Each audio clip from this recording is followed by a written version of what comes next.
Ya, kita melanjutkan masih di penerapan hukum Newton. Sekarang kita melihat pada kasus sistem massa pada benda miring. Nah, yang perlu diperhatikan di sini pertama, jika benda itu diam atau bergerak dengan kecepatan konstan pada bidang miring, maka kita menggunakan sigma F sama dengan 0, di mana tidak ada percepatan di situ. Ini adalah hukum pertama Newton.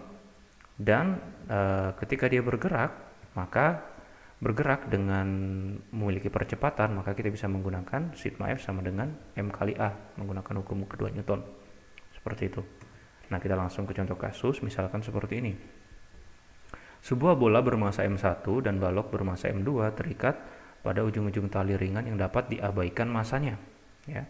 Balok berada di atas bidang miring licin dengan sudut kemiringan theta. Maka tentukan besar percepatan sistem dan besar tegangan tali.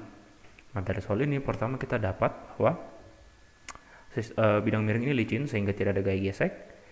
Kemudian di soal ini di mana M2 itu lebih besar dari M1 sehingga akan terjadi pergerakan ya. Kalau kita gambarkan kira-kira seperti ini. Nah, ini ya. M2 lebih besar dari M1 sehingga nanti balok ini akan meluncur ke bawah dan menarik si bola yang dihubungkan oleh tali, dan di sini ada katrol yang bisa diabaikan massanya. Nah, untuk mengerjakan soal-soal penerapan hukum Newton, selalu mindsetnya ialah yang pertama menguraikan gaya. Jadi kita harus menguraikan gaya masing-masing dari dua benda ini. Nah, untuk menguraikannya kita harus meninjaunya secara terpisah, M1 sendiri dan M2 sendiri. Nah, jadi kita harus potong di sini dan ini juga kita potong di sini. Nah, kira-kira seperti ini. Nah, ini bola satu ya, bola ya.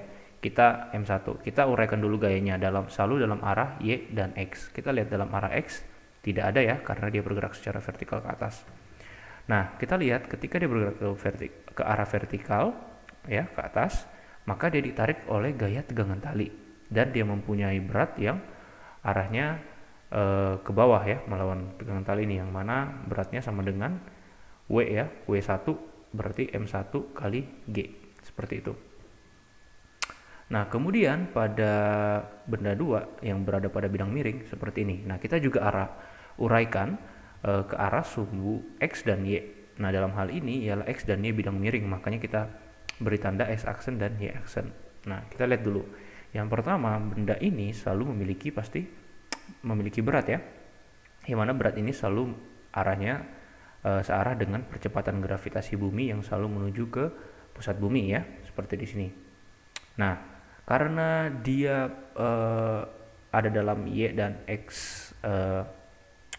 bidang miring, maka kita harus memproyeksikan si gaya berat ini ke arah Y dan X bidang miring. Oleh karena itu, berat ini akan kita uraikan ke arah sumbu Y aksen dan X aksen.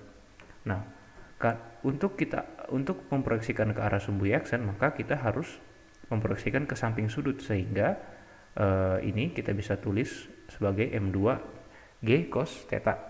Sementara yang di depan sudut di arah X aksen kita bisa tulis sebagai M2 G sin theta. Kita bawa ke sini. Nah, ini dia.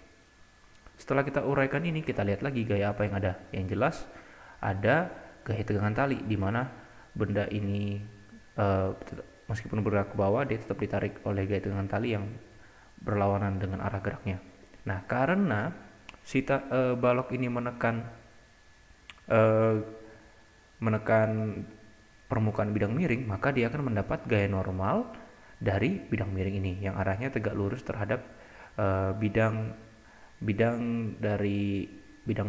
miring tersebut, seperti itu. Nah, kemudian setelah kita uraikan gaya seperti ini, maka kita bisa menghitungnya ya. Nah, sekarang kita akan meninjau satu-satu.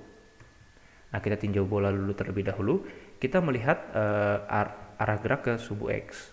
Karena arah sumbu X ini tidak ada pergerakan dan tidak ada gaya yang bekerja di sana, maka kita bisa tulis sigma Fx itu sama dengan 0. Kita simpan ini sebagai persamaan pertama. Sementara sigma Fy kita lihat dia ada pergerakan ke atas ya. Artinya benda ini bergerak dengan percepatan A, sehingga kita bisa tulis dengan menggunakan hukum 2 Newton, maka sigma Fy ini sama dengan M1 dikalikan A, yang mana sigma Fy ini sebenarnya adalah resultan gaya pengurangan dari tegangan tali dengan beratnya, sehingga kita bisa tulis T min M1G sama dengan M1A. Nah, maka M1G ini bisa kita keluarkan sehingga kita bisa menulis T sama dengan M1G plus M1A seperti itu. Nah, ini kita simpan sebagai persamaan 2. Oke, kita sudah selesai dengan bola, benda pertama. Nah, sekarang kita tinjau balok yang ada di bidang miring yang adalah benda kedua. Nah, ini balok ya, kita sudah menguraikan gayanya tadi di slide sebelumnya. Nah, sekarang kita akan menghitung masing-masing komponen ya, arah gerak. Nah, kita lihat di arah sumbu X ya, kita tahu bahwa si balok ini bergerak ke arah X positif ya, atau ke bawah bidang miring meluncur berarti dengan percepatan A. Artinya dia bergerak ke bawah dengan percepatan A, dan kita bisa menggunakan hukum Newton 2 di mana sigma fx aksen itu sama dengan M2 AX aksen. Nah, sigma fx aksen ini sendiri kita lihat gaya apa yang bekerja pada sigma fx aksen ini. Ada M2G sin theta dan T. Jadi ini resultan gaya yang bekerja pada sumbu X aksen ini sebenarnya adalah M2G sin theta minus T, ya kan? Seperti itu. Kenapa ini minus? Karena T ini berlawanan dengan arah gerak, sementara M2G sin theta ini positif karena searah dengan arah gerak.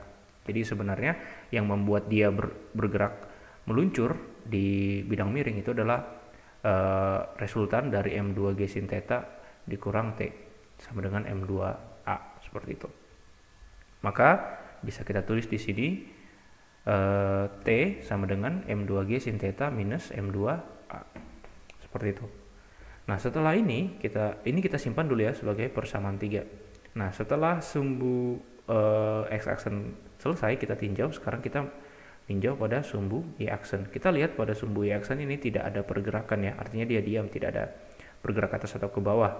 Maka kita bisa tulis sigma FY aksen ini sama dengan 0, yang mana sigma FY aksen ini adalah gaya normal dikurang dengan M2G cos theta, sehingga N sama dengan M2G cos theta. Nah, ini menunjukkan yang kita bahas sebelumnya, bahwa apabila suatu benda menekan dengan berat atau gaya tertentu terhadap bidang datar atau bidang normal, maka dia akan mendapat gaya normal yang besarnya sama dengan gaya yang dia berikan ke bidang normal tersebut. Nah, dalam hal ini terlihat bahwa si balok menekan bidang miring dengan gaya sebesar M2 cos theta, maka dia akan mendapatkan gaya normal yang besarnya sama.